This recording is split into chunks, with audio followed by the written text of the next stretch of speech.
नमस्कार छात्रों, स्वागत है आपका बीएलएस इंटरनेशनल स्कूल के ई लर्निंग प्रोग्राम में। मैं हूं आपका हिंदी शिक्षक दिलीप कुमार और आपको मैं पढ़ाऊंगा हिंदी व्याकरण। आज हम पढ़ेंगे हिंदी व्याकरण का पहला पाठ, जिसका नाम है भाषा, बोली, लिपि, व्याकरण और साहित्य।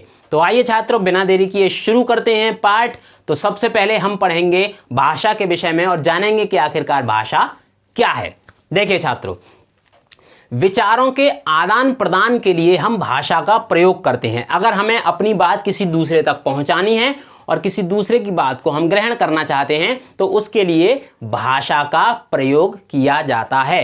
यानी विचारों के आदान प्रदान का माध्यम होता है भाषा। भाषा मुख्य रूप से दो प्रकार की होती है। नंबर एक मौखिक भाषा और नंबर दो लिखित भाषा। मौखिक भाषा क्या है? देखिए छात्रों, जब हम बोलकर अपनी बात को प्रकट करते हैं तो हम उसे कहते हैं मौखिक भाषा, और जब हम लिखकर अपनी बात को प्रकट करते हैं तो उसे क्या कहते हैं? लिखित भाषा।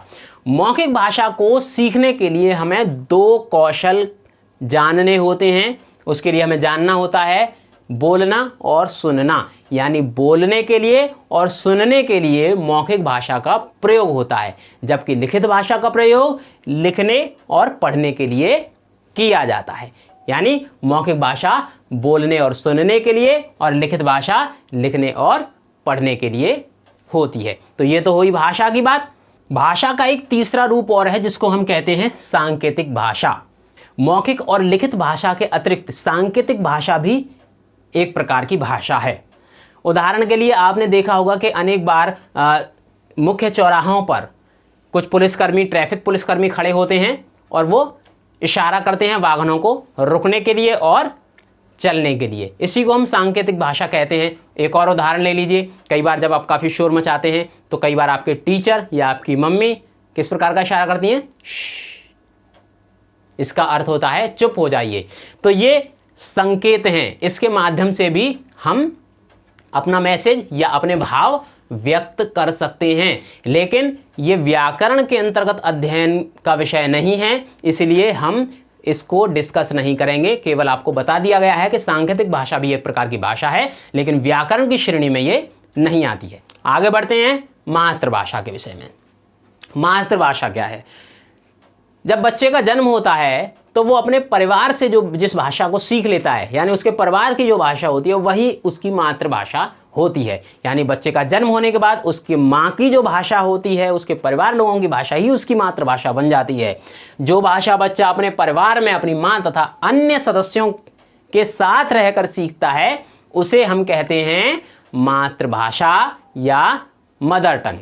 उसके बाद राजभाषा। राजभाषा क्या है?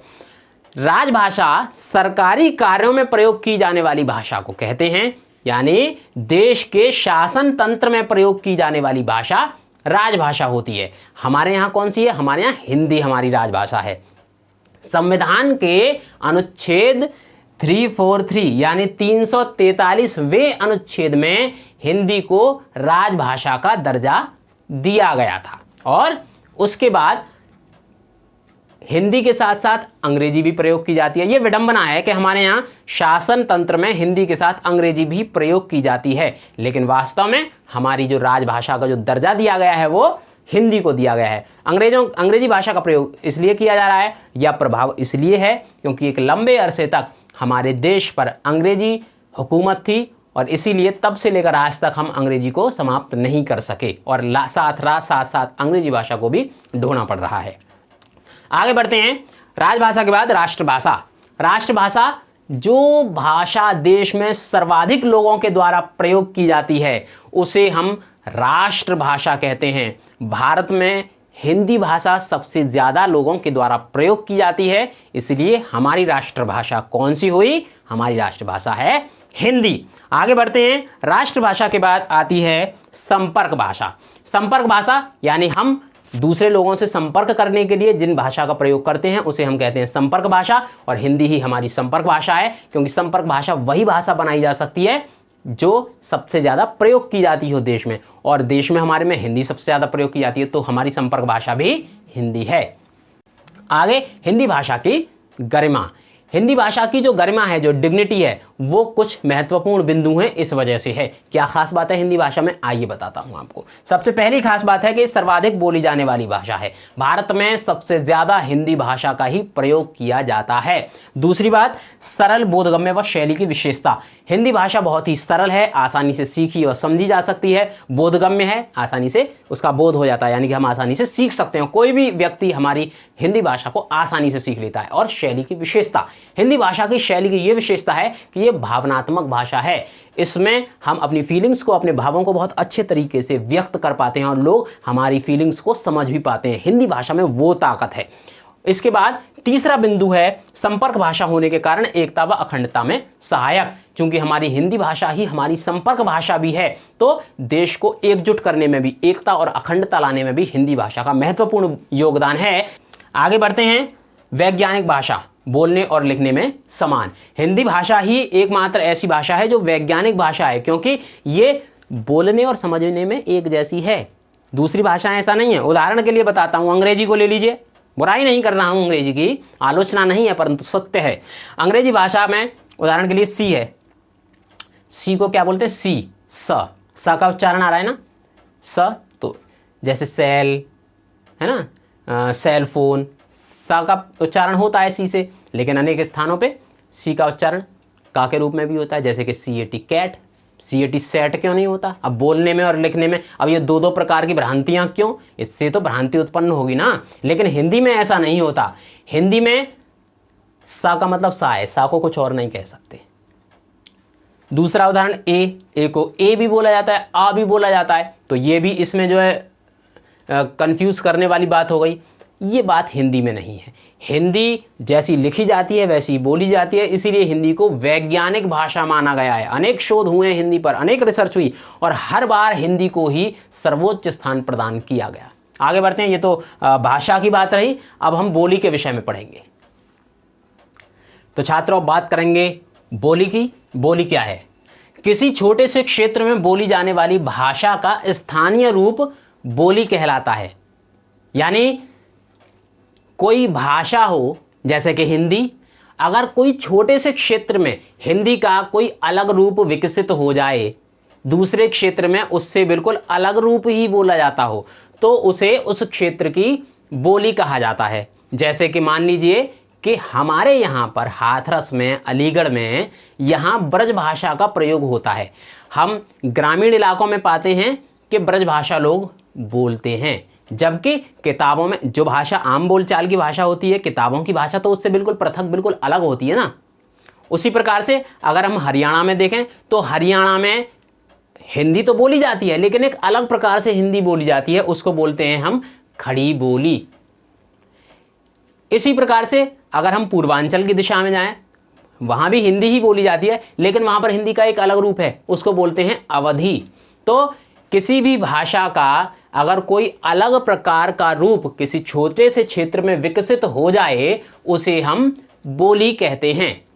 बोली के कई उदाहरण होते हैं, जैसे कि ब्रज भाषा, अवधी भाषा। बोली की ये विशेषता होती है कि इसमें कहावतें ज़्यादा होती हैं, लिखित साहित्य इसमें ना के बराबर होता है। हालांकि ब्रज भाषा में एक बहुत बड़ा लिखित साहित्य हमें प्राप्त होता है, सूरसागर, जो कि सूरदास जी ने लिखा था। सूरदास जी की अधिकांश रचनाएं ब्रज भाषा में ही हुआ करती थीं, जो कि एक बोली है। ऐसे एक दूसरी बोली है अवधी। रामचरितमानस जो कि तुलसीदास जी ने लिखा था, वो अवधी भाषा में लिखा था। तो ये कुछ साहित्य हमें बोलियों में लिखे हुए मिलते हैं, बाकी अधिकांश साहित्य भाषाओं में ही लिखा जाता है। आगे भाषा और बोली में अंतर, देखिए क्या अंतर है। पहला अंतर है व्यापकता का, यानी भाषा बहुत व्यापक क्षेत्र में, बहुत बड़े क्षेत्र में बोली जाती है। भाई हिंदी भाषा है, हिंदी भाषा तो भारत में बहुत बड़े इलाके में, अगर उत्तर प्रदेश की बात करें तो पूरे यूपी में हिंदी भाषा बोली जाती है। लेकिन हिंदी भाषा के छोटे छोटे रूप यूपी में अलग अलग स्थानों पर बोले जाते हैं। जैसे हमारे यहाँ पे ब्रज भाषा बोली जाती है, पूर्वांचल में अवधी बोली जाती है, उत्तर प्रदेश के पूर्वी इलाकों में और उत्तर प्रदेश के पश्चिमी इलाकों में खड़ी भाषा बोली जाती है, खड़ी बोली बोली जाती है। तो छोटे छोटे रूप विकसित हो गए हैं, यानी व्यापकता का। दूसरा है साहित्य रचना। मैंने आपको अभी अभी बताया था कि बोलियों में साहित्य रचना नहीं होती, होती भी है तो बहुत कम होती है, जबकि भाषाओं में साहित्य रचना सर्वाधिक होती है। आगे बढ़ते हैं, ये तो भाषा और बोली में अंतर हो गया। आगे बढ़ते हैं, लिपि। लिपि क्या है? भाषा के जो लिखित चिन्ह होते हैं, जिनके माध्यम से हम भाषा को लिख पाते हैं, वही लिपि होती है। भाषा के लिखित रूप के लिए प्रयोग में आने वाले ध्वनि चिन्ह लिपि होते हैं। जैसे कि हम हिंदी को लिखने के लिए, ये जो हिंदी लिखी हुई है, इसको लिखने के लिए हम किस लिपि का प्रयोग करते हैं? देवनागरी लिपि। ये लिपि है जैसे का, खा, गा, घा, ये लिपि देवनागरी लिपि के अंतर्गत आती है। संस्कृत भी का, खा, गा, घा के रूप में ही लिखा जाता है, वो भी देवनागरी लिपि है। ठीक है। मराठी जो भाषा है वो भी देवनागरी लिपि में लिखी जाती है। जबकि हम अंग्रेजी को देखें तो अंग्रेजी का, खा, गा, घा में तो नहीं लिखी जाती, अंग्रेजी तो ABCD में लिखी जाती है। तो वो कौन सी? वो रोमन लिपि है। अंग्रेजी रोमन लिपि में लिखी जाती है, फ्रेंच भाषा रोमन लिपि में लिखी जाती है। सब भाषाओं की कुछ लिपियां हैं। पंजाबी भाषा है वो गुरुमुखी लिपि में लिखी जाती है। उर्दू भाषा है वो फारसी लिपि में लिखी जाती है। तो अलग अलग भाषाओं की अलग अलग लिपियां हैं। कई भाषाएं ऐसी हैं जिनकी कॉमन एक ही लिपि होती है। जैसे मैंने आपको बताया कि संस्कृत, हिंदी और मराठी तीनों देवनागरी लिपि में लिखी जाती हैं। फ्रेंच और अंग्रेजी दोनों भाषाएं रोमन लिपि में लिखी जाती हैं। ठीक है, ये तो हो गई लिपि की बात। लिपि के बाद आगे बढ़ते हैं, व्याकरण। व्याकरण क्या है? व्याकरण हमें भाषा के शुद्ध रूप का ज्ञान कराता है। अगर हम कभी भाषा को गलत लिख दें ना, तो वो उसको शुद्ध कराने का काम व्याकरण का है। हम व्याकरण इसीलिए सीखते हैं ताकि जो हम भाषा का प्रयोग कर रहे हैं उसका शुद्ध रूप का हमें ज्ञान हो। चाहे वो व्याकरण हिंदी का हो, अंग्रेजी का हो, किसी भी भाषा का व्याकरण हो, वो अपनी भाषा को शुद्ध कराता है। यही कार्य होता है व्याकरण का। व्याकरण सीखने के लिए हमें 3 बिंदुओं पर ध्यान देना होता है। वो बिंदु कौन कौन से हैं? वर्ण विचार, शब्द विचार, वाक्य विचार। इन तीनों के पर्टिकुलर चैप्टर हैं। चैप्टर आपको पढ़ाएंगे बाद में, लेकिन पहले आपको बता देता हूं वर्ण विचार क्या है। वर्ण विचार में हम वर्णों के विषय में पढ़ते हैं, यानी कि जो अक्षर हैं, वर्ण हैं, उनका उच्चारण किस किस प्रकार से होता है, कितने प्रकार के वर्ण होते हैं, कैसे उनका उच्चारण किया जाता है, कैसे उनको लिखा जाता है, ये वर्ण विचार में किया जाता है। शब्द विचार, शब्द विचार में हम ये जानते हैं कि शब्द कितने प्रकार के होते हैं, कहाँ कहाँ से शब्द लिए गए हैं, शब्दों से भाषा कैसे विकसित होती है। ठीक है। इसके बाद आता है वाक्य विचार। वाक्य विचार में भी हम यही सारी चीजें सीखते हैं कि वाक्य का रूप क्या है, वाक्य का प्रकार क्या है, वाक्य कैसे अशुद्ध और कैसे शुद्ध हो सकता है, ये हम वाक्य विचार में सीखते हैं। तो ये है व्याकरण का पूरा एक अध्याय। इसके बाद आता है साहित्य। साहित्य आपने कई बार नाम सुना होगा, अंग्रेजी में इसको लिटरेचर कहते हैं। साहित्य क्या है? किसी भी भाषा के ज्ञान का भंडार उसका साहित्य होता है। वास्तव में किसी भी देश या जाति का पूरा इतिहास उसके साहित्य से पता चल जाता है। किसी भी राज्य का, किसी भी देश का, किसी भी जाति का, किसी भी धर्म का अगर आपको इतिहास जानना है कि ये पहले इसकी संस्कृति क्या थी, सभ्यता क्या थी, तो हम उसके साहित्य को अगर पढ़ लें तो हमें बहुत कुछ जानने को मिल जाता है उसके अतीत के विषय में। यही साहित्य है।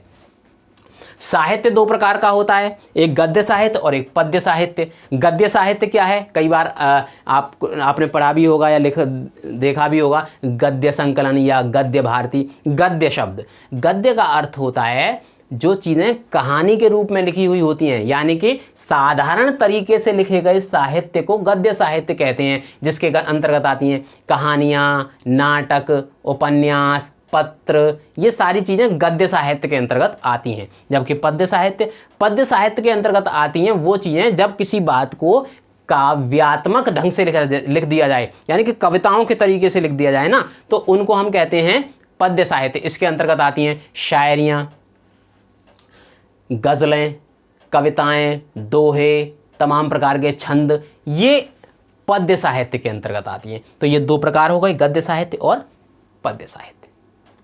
भाषा, बोली, लिपि, व्याकरण और साहित्य के इस चैप्टर में इतना ही था जो मैंने आपको बता दिया।